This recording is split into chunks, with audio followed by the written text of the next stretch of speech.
G'day.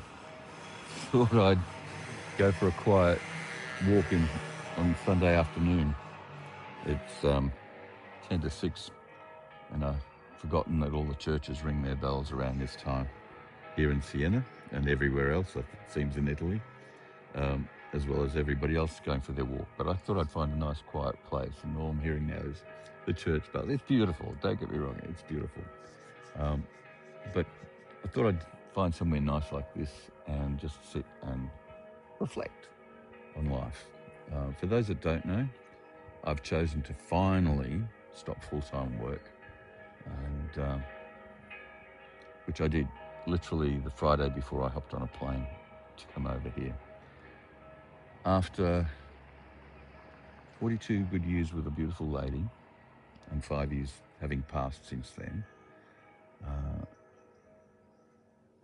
a lot of the things that a guy like me looks at themselves as changes.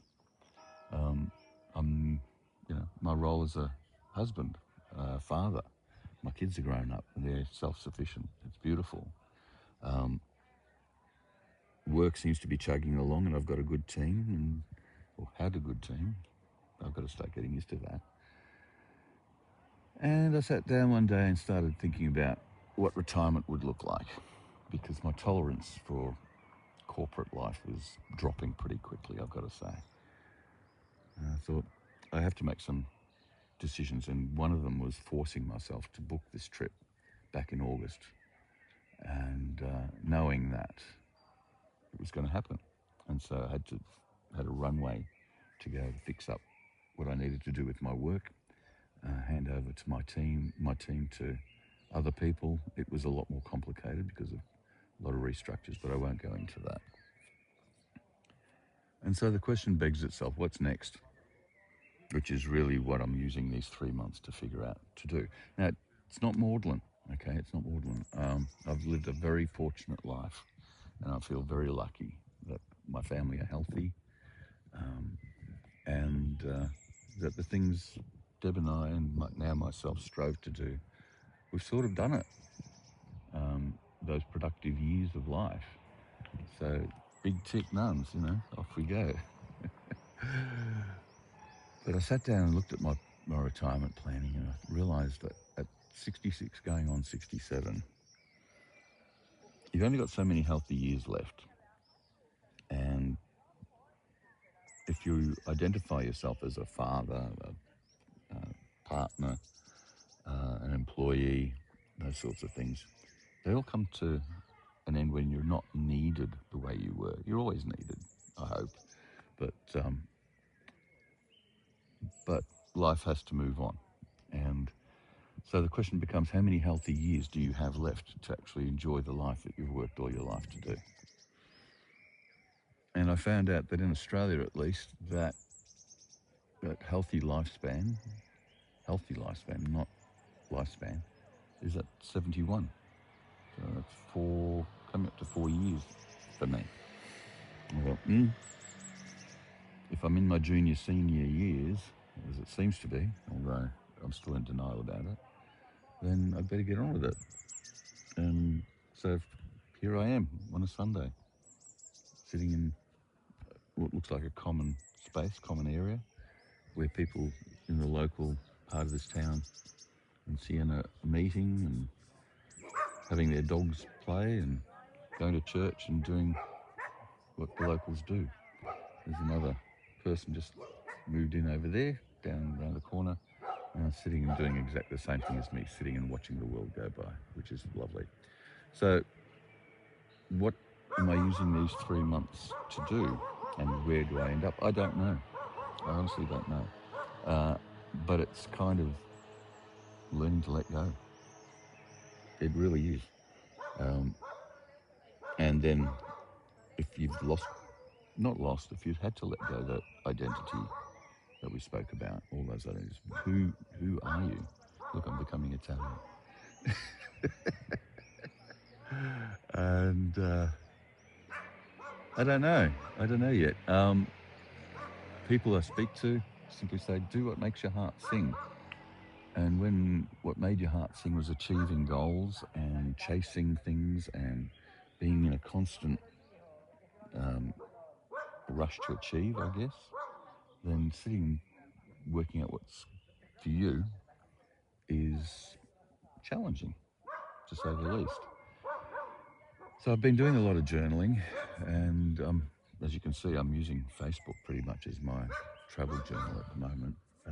And I wanted to share the fact that there is a little bit more to it than just, hey, look at this beautiful church or this pretty space, right? Um, you're seeing me working to reconnect with people and the ground and the land and the air around me. I'm averaging about 12,000 steps a day, some days more, some days less, but averaging about that. And that's a big increase, believe it or not, from the guy who had to work from home 5 days a week. So that's a start. Physical changes. I am carrying way too much weight. I have for a long time, and I'm mindful of that, but it hasn't changed. So for things to start changing, I need to push myself into these sorts of challenges or these sorts of adventures, if you want, and see what's happening. So take it at the physical level. Um, Italy's not the best starting place if you want to lose weight, I've got to tell you. It's beautiful. The food, it is the food capital of the world. I don't care what anybody says. And what I marvel at, though, is that the locals are all slim, fit-looking, tanned, chatty, and active. They walk around a lot more. And unfortunately, that first week has been a culinary delight to the point where I'm even getting my man boobs back, which is annoying. So I've got to do something about making that change. I sat and gave myself that objective this morning. It's like, I'm not going to starve myself. I'm in Italy, for God's sakes. But how much pasta do you eat every day or not, right? It's those sorts of things. So I'm here to learn. I'm here to learn how to enjoy la dolce vita, sorry, and still get my foundations right, my physical fitness.